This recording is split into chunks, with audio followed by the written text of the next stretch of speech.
Kadang kita baru menyadari sesuatu telah benar-benar berakhir saat orang yang dulu dianggap pelarian justru memilih pergi lebih dulu. Di saat Kirana memilih diam dan menata hidupnya, Arman mulai menghadapi konsekuensi dari keputusan yang pernah ia anggap benar. Jika kamu ingin tahu bagaimana karma bekerja tanpa suara, tekan subscribe, tulis pendapatmu di komentar, dan temani perjalanan kisah ini sampai akhir. Pagi itu, Kirana membuka jendela kamarnya lebih lama dari biasanya. Udara segar masuk perlahan, membawa rasa tenang yang dulu sulit ia rasakan. Laptopnya sudah menyala sejak subuh. Tulisan demi tulisan selesai dengan ritme yang stabil. Seolah hidupnya akhirnya menemukan jalur yang baru. Ia tidak lagi mengejar sesuatu. Ia hanya berjalan. Di tempat lain, pagi Arman dimulai dengan suara notifikasi yang tak berhenti. Grup kantor yang biasanya sepi tiba-tiba ramai. Ia menatap layar ponselnya dengan alis berkerut. Beberapa pesan masuk beruntun. Mas, meeting klien diundur ya. Mas Arman lagi di kantor kan?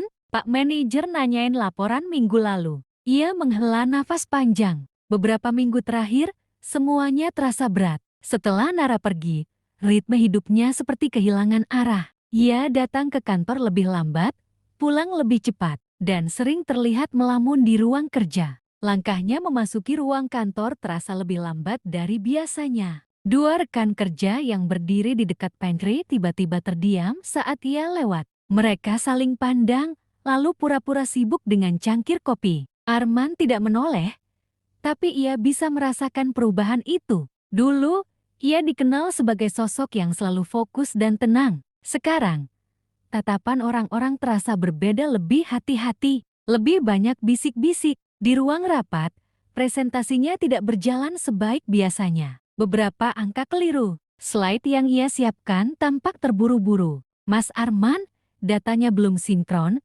kata salah satu staf pelan. Ia mengangguk cepat. Nanti aku revisi. Tapi ia tahu, ini bukan kesalahan kecil. Manajer perusahaan menatapnya lebih lama dari biasanya. Tidak marah, tapi cukup untuk membuat Arman merasa ada sesuatu yang berubah. Selesai rapat, dua orang staf berjalan di belakangnya. Kamu lihat Mas Arman akhir-akhir ini, bisik salah satunya. Iya.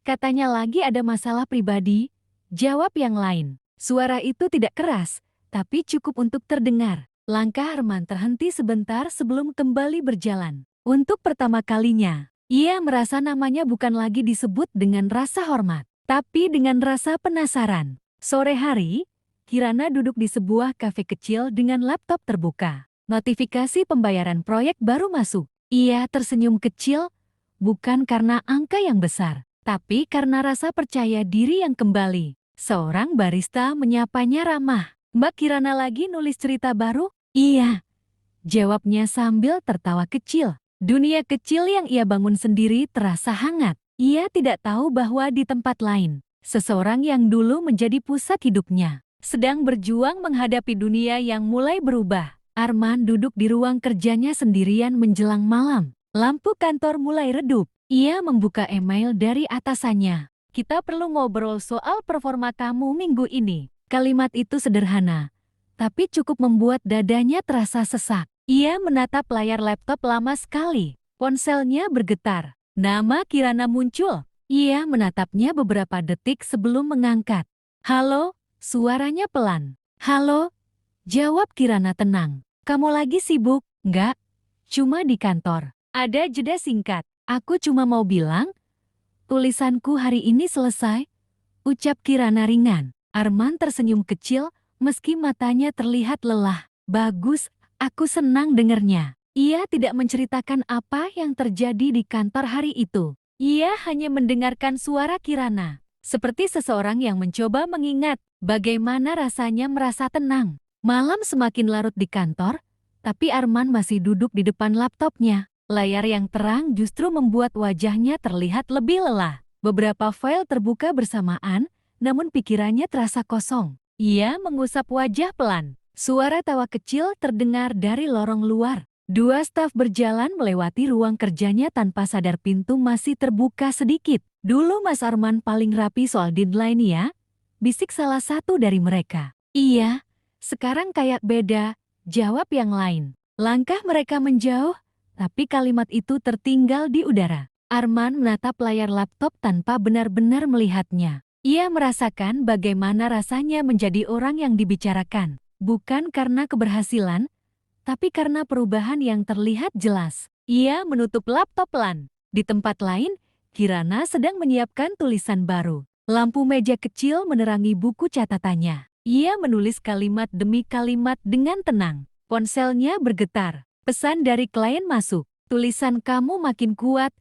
Mbak, kita lanjut proyek berikutnya ya.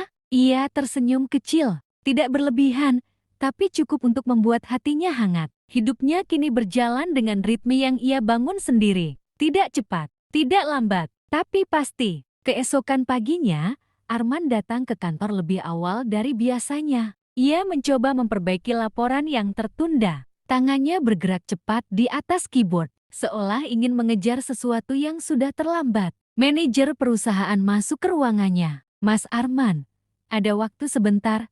Tanyanya. Iya, Pak. Mereka duduk berhadapan. Saya tahu kamu lagi banyak tekanan, ucap sang manajer pelan. Tapi performamu akhir-akhir ini turun?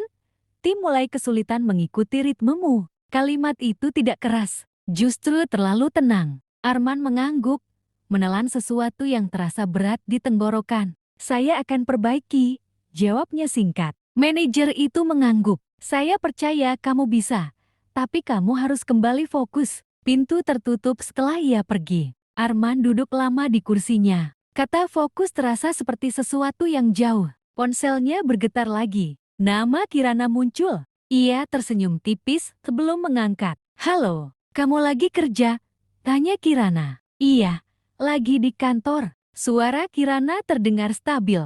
Tidak menuntut, tidak menghakimi. Hanya hadir. Aku cuma mau bilang, aku dapat proyek baru. Katanya ringan. Bagus, jawab Arman. Aku bangga sama kamu. Kalimat itu keluar spontan. Dan untuk pertama kalinya setelah lama, Arman merasakan sesuatu yang hangat, sekaligus menyakitkan. Ia menyadari bahwa Kirana kini berjalan tanpa bergantung padanya. Dan mungkin, itu yang membuatnya merasa paling kehilangan. Sore hari di pantry kantor, dua staf kembali berbicara pelan. Kamu lihat email dari klien kemarin? Iya.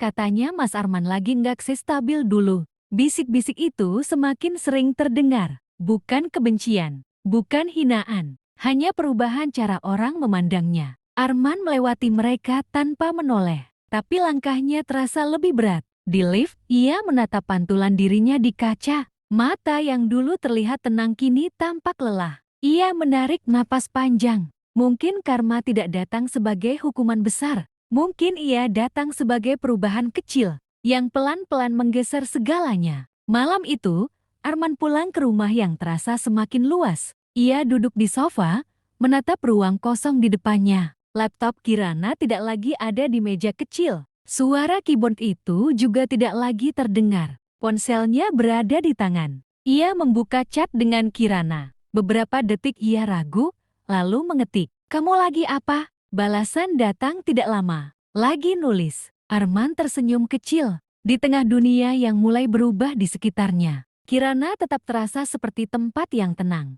Namun ia juga tahu, tempat itu bukan lagi miliknya sepenuhnya. Dan malam itu, saat lampu ruang tamu menyala redup, Arman akhirnya memahami satu hal. Namanya mungkin masih disebut orang, tapi bukan lagi dengan cara yang sama seperti dulu. Sunyi tidak lagi hanya milik Kirana. Kini, Sunyi juga mulai menjadi miliknya.